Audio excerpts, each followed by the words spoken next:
Taïb, maintenant une question se pose. Pourquoi débutons-nous la demande de science par l'étude des livres du cheikh Mohammed ibn Abdel Wahhab? Et en quoi s'est-il distingué des autres savants? La réponse, car il n'y a aucun savant qui a détaillé les masaïl de Tawhid al-Uluhiyya une par une comme ce cheikh, même parmi les livres de ses prédécesseurs. Et cela n'est en aucun cas du tort sur les autres savants. Mais plutôt cela est dû au fait que le shirk, les bid'a et le jahl ne se sont pas autant répandus à leur époque qu'à l'époque du cheikh, au point que la sunna devienne bid'a et la bid'a sunna.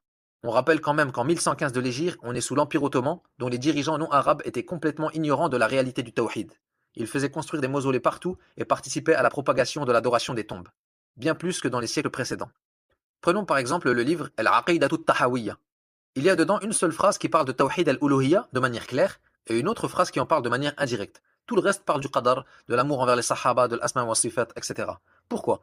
Car le shirk fil ibada ne s'est pas propagé à leur époque comme il s'est propagé à l'époque du cheikh Mohammed ibn Abdel Wahhab. Voilà pourquoi les ulama auparavant ne se sont pas focalisés sur Tawhid al-Uluhiyya autant que lui. Et Tawhid al-Uluhiyya ikhwa, huwa al-khusuma bayna ar-rusuli wa aqwamihim. C'est le sujet de désaccord entre les messagers et leur peuple, et c'est la base de notre religion.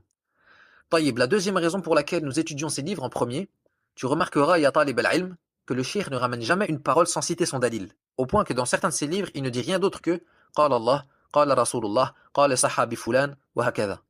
Wa huna faïda. Le cheikh ne fait que rarement des commentaires dans ses livres. Il ne parle presque jamais.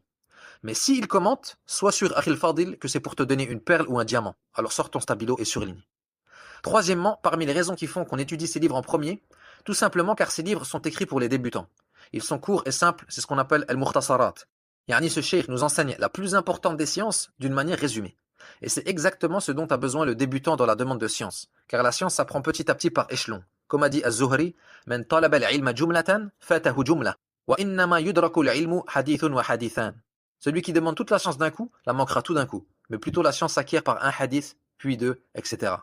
Et on dit que les savants rabbaniyoun sont ceux qui enseignent aux gens sirar al-ilm qabla kibarihi, c'est-à-dire al-mukhtasarat avant al-mutawwalat.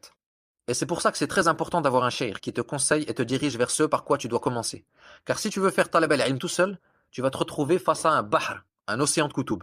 Tu vas aller à la Mektaba pour acheter un livre, il y a des centaines de livres devant toi.